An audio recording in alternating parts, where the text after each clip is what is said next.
Ayubowan, Vanakkam. I'm Vioni Dimel.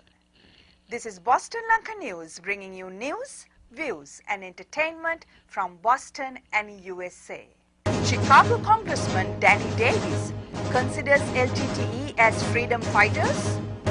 Lasantha Wickrematunge, fearless and courageous editor. Contributions he could have made if he was not killed in 2009. Sri Lankan expatriate community celebrates 63rd anniversary of independence in New York. In December 2010, some members of US Congress wrote a letter to the Secretary of State, Hillary Clinton, urging the United States to use its presidency of the UN Security Council to push forward a credible and effective process of achieving accountability in Sri Lanka in the last stages of its civil war. Chicago area Congressman Danny Davis and Congressman Jan Schakowsky had led the efforts. Boston Lanka contacted the Congressman Davis's Washington, D.C. office to ask a few questions in regard to that letter. We were asked to send the questions to the Congressman's office. Boston Lanka emailed the questions a week ago. One question Boston Lanka sent was, could Congressman Davis clarify who facilitated and funded his 2005 trip to Sri Lanka? When asked recently about his controversial 2005 trip to Sri Lanka, Congressman Davis had responded, I'm not certain that the trip was paid for by the Tamil Tigers. According to December 19th Chicago Sun-Times newspaper, Congressman Davis considers Tamil Tigers as freedom fighters, comparing the Sinhalese majority to slave owners. Boston Lanka will bring the responses of Congressman Davis to our questions if and when he makes himself available for the interview. Role of Media in Post-War Democratization was the title of the commemorative lecture given by the former president of the International Federation of Journalists, Christopher Warren, to mark the second death anniversary of Sunday leader editor Lasantha Wickrematunge. The lecture was held on February 15th to pay tribute to late Lasantha Wickrematunge, who was killed on 8th of January 2009 in Ratmalana. It was January 8th, just another day, except a bit more hectic. It was the day Lasantha, my husband, wrote his very popular political column for the Sunday Leader. And we were late for work. We had made a quick trip to the pharmacy to pick up some medicine, and on the way home, someone from the newsroom called him on his cell phone and told him that our car was being followed. We hadn't noticed anything, but as we turned into our street, two men on a black motorcycle sped past. They wore helmets and black fatigues and stopped a short distance away from us and stared us down as we got out of the car. He said to me, "They're trying to scare me." So he got into his car, and the last thing I heard from him was, "I'll see you in office soon." He drove to the newsroom during rush hour. When he was only about 5 minutes from the office, he slowed down in traffic and his car was ambushed. It was a commando-style operation conducted by 8 men doubled up on 4 motorcycles. They shattered the windshield and windows of the car. When they were finished, witnesses found Lasantha slumped in the front seat, bleeding from a blow to his head. Last year, Sunalie Ratnayake, widow of slain Sri Lankan journalist Lasantha Wickrematunge, accepted the National Press Club's 2009 International Freedom of the Press Award given to her husband in Washington, D.C. On behalf of all the members worldwide of the National Press Club and all those who fight daily to protect our press freedom, please accept the 2009 John Aubuchon International Freedom of the Press Award. Congratulations and thank you.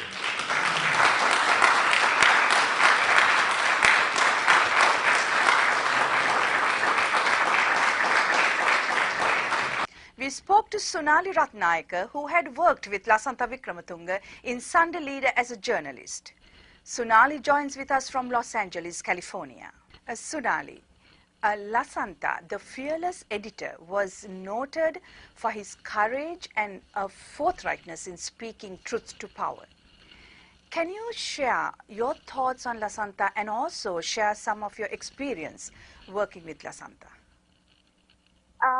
Yes, well, when it comes to Lasantha Wickrematunge, many praiseworthy thoughts effortlessly seem to approach my mind. For the most part, not because he was my mentor and most trusted comrade in the field of journalism, in which I'm engrossed and had been for the past several years in my life, but mainly because each and every moment and recollection about this great personality happens to be quite commendable, and those thoughts seem to hold a significance of its own.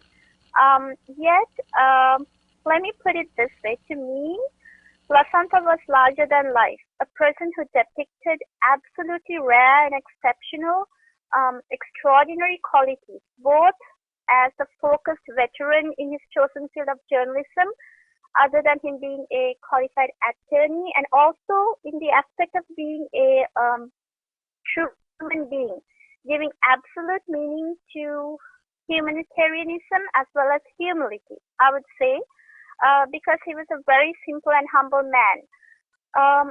All he aspired was to wake up one day, not to a perfect world, but at least to a considerably unpolluted environment where all genuine efforts of journalists throughout history would ultimately bear fruit. An environment where democracy would not be just another word, but would have had an authentic meaning to it. What was the most fond memory of Lasantha as your editor?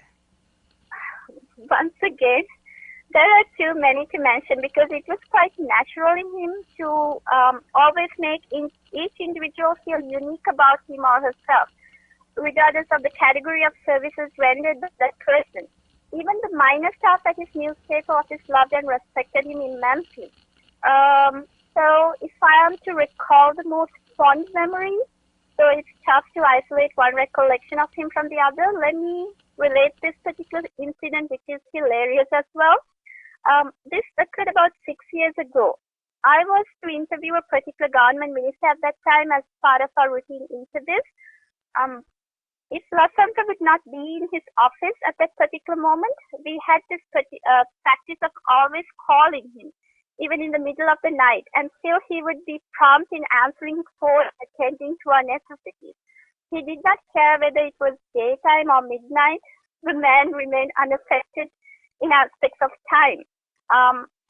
Never had there been a day where he would not respond if we tried to reach him. Even if he was in a place where he could not answer the phone, he would communicate via text messaging. And I must say he was impressively swift in texting, and I often wondered, did he type in paragraphs at a time or what? So this particular day too did the same thing, though it was a Saturday evening. I had to double check on matters with regards to the questions that I had to represent at the interview, and I wanted to add a few more questions. And my only remedy was to call my editor. Then as I called, I could hear him panting, which was not normal. So I asked again, is it a good time to talk, or shall I call later? And and he said in his usual warm tone, blended with laughter, no, this is the perfect time. What can I do for you, young lady? And I could still hear the gasping from the other end in between the dialogue. Then instead of asking what I was to ask, I asked, where are you? What are you doing? Then came the reply with laughter, I'm jogging. And then I said, it's not working time. And he goes, no, jogging and working. So tell me what you need. In a little while, I realized that he was jogging around his house in the Gegode, which was a routine event. And the phone call lasted about 25 to 30 minutes. And all this while, he was assisting me with the questions and giving me finer points for the interview while jogging round and round. And as he was passing the little boutiques in the corner of the street, I could hear him greeting the vendors while talking to me on the phone. And in Sinhala, the vendors would ask, Mahatyat Akbona, do you like some tea, sir? And he would kindly refuse and continue to jog while working. So that was just one amongst the many fond memories that Lasantha left behind. This particular incident is just one out of the very many that proved how dedicated he was to his work, and he turned it into a joke saying, "I'm jogging and working." In your view, Sunalie, what kind of work Lasantha would have undertaken at present time in Sri Lanka if he was not killed in 2009?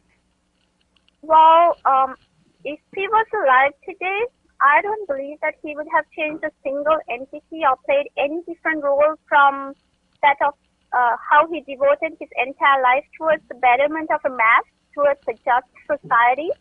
And as I mentioned earlier, he was well focused, even in times of trial and misfortune, as well as during every single moment of his journalism career in which he was attacked, either by the ruling of the day or as well as being brutally attacked physically. Lasantha's focus remained intact. He was never intimidated. Severe conditions outside the norm, which were results of, harsh suppression by each and every government of the day, remained normal conditions for Lasantha as far as his duties were concerned. Machine gun fire on his house or shooting on his vehicle and brutal attacks on his body in numerous occasions did not seem to stop this unbelievable soul. He was persistent, so determined to do the right thing while his career.